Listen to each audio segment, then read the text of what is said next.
Well,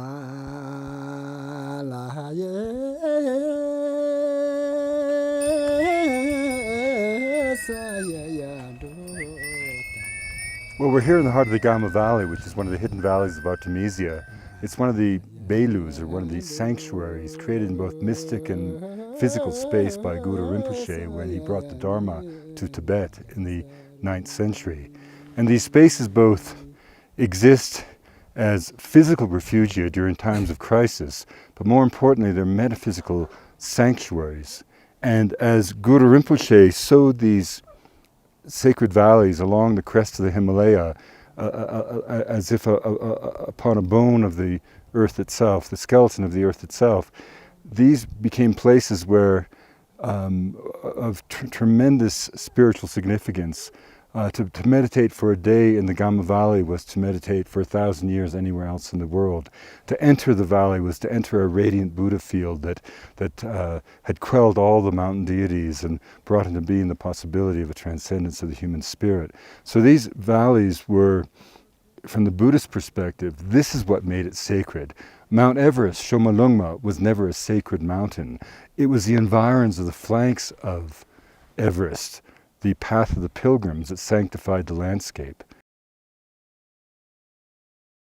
At the head of the Gama Valley towers Mt Everest. Hidden here is the mountain's seldom viewed east face.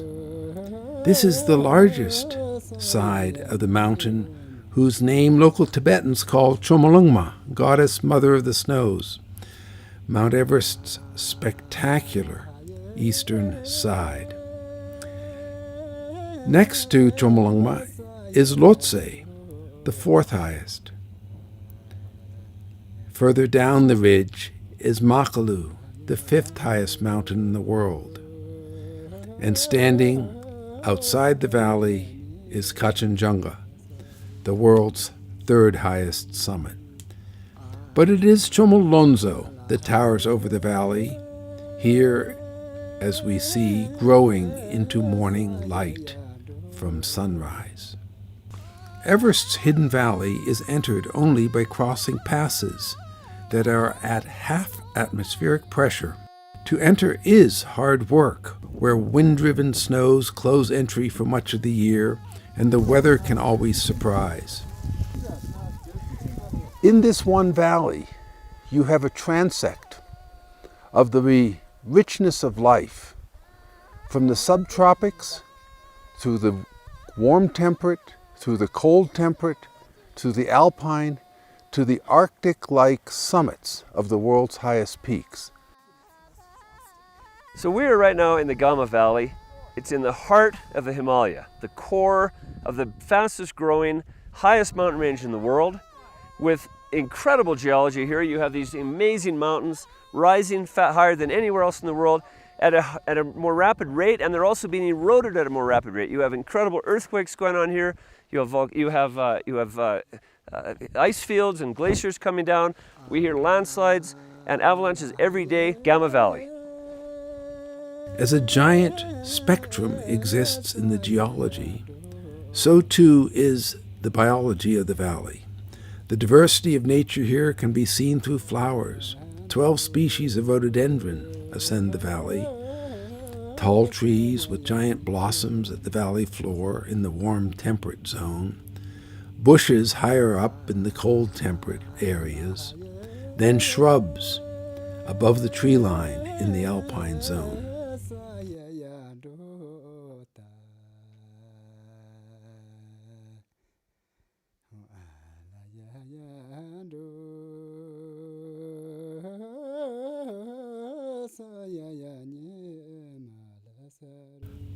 Before this valley was recognized as Earth's highest, it was recognized as sacred. Here, where Earth comes closest to heaven, to this place came Guru Rinpoche, to a special cave.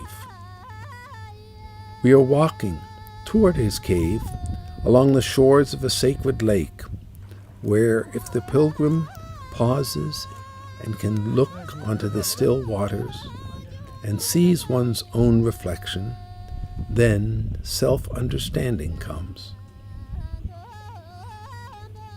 1,000 years ago, when Guru Rinpoche came, bringing Buddhism to Tibet, he found this valley to be a special retreat. As we came over the Qomolangma Pass yesterday, we came across a number of these beautiful, beautiful rocks which have these circular dark clusters surrounded by white aureoles in the midst of these black and white minerals that form the ground mass of this rock. They're very unusual, and it was particularly interesting that they happened right at the point at which Guru Rinpoche came across the same pass hundreds and hundreds of years ago, and created a lot of folklore, a lot of cultural descriptions of why this rock is here. And what a geologist would say is that this rock is actually a dike that cut through the ancient rocks. In here you have quartz and feldspar, plus mainly the dark minerals, pyroxene, hornblende, and so forth that exist in here. It's a very special rock. We didn't see it anywhere else on the trip. Very, very rare, and it's a particularly beautiful rock. This particular specimen is especially beautiful because it's in the shape of the cave. It's in the shape of the rock or the mountain that is overlying this beautiful cave complex that was first built in the 700s, I guess, 700, 800 years, 1300 years ago by Guru Rinpoche, just beyond the mountains between here and Chomolonzo.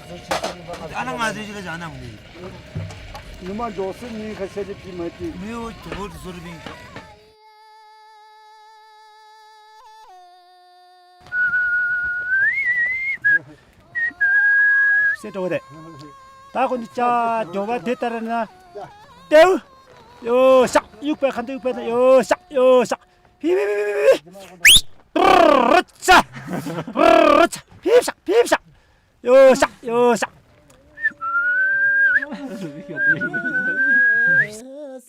First, he talked about changes that he has seen.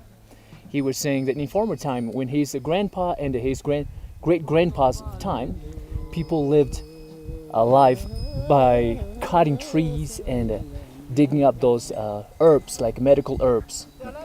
But later, like QNP or National Nature Preserved happened and established, and they don't cut anything.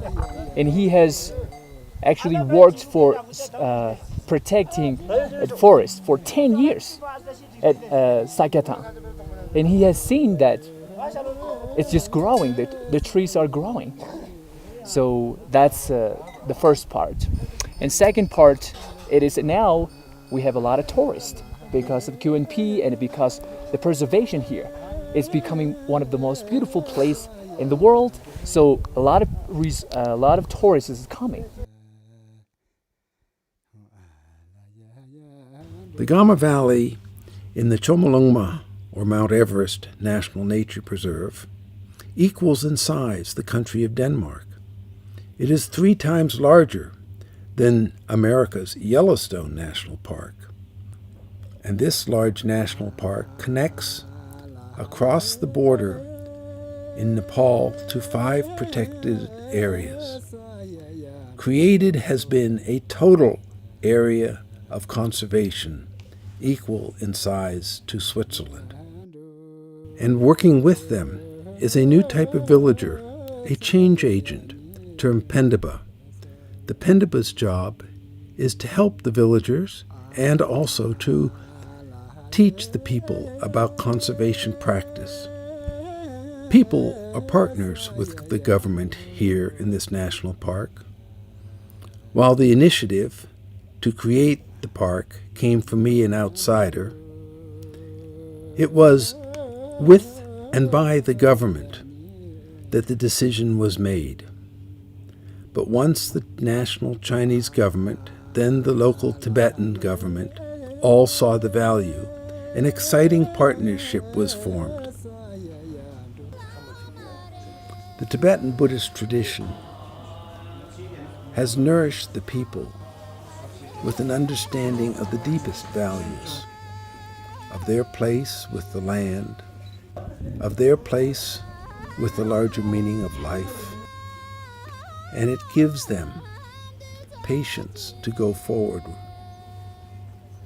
Colonel Howard Berry, when he left the Gama Valley in 1921, after discovering its amazing beauty, reflected in this way: when all is said about Qomolangma, the goddess mother of the world, I come back to the valley bed itself, the broad pastures where our tents lay, where a yak grazed and where butter was made, the little stream we followed up to the valley head, wandering along its well-turfed banks under the high moraine, the few rare plants of saxifrages and gentians and primulas, so well watered there, and against the blueness of the air, which charmed us, and the variable moods of mountains always friendly. The Gama Valley can be considered a museum of the wild, a wild now gone over much of Asia, but here still protected, still pristine, still without any permanent human habitation, between the two great populations of India and China, both 1 billion people each. But people do come here, taking on the challenges of half the oxygen of sea level in order to see this valley. They come working their way through Everest's blizzards and winds. The Gama Valley remains pristine, protected. In this pocket, protected by the world's highest mountains, where the original balance of nature extends still today from temperate forests through alpine meadows to Arctic heights, here is both a treasure of beauty and a statement for the world of what people can do.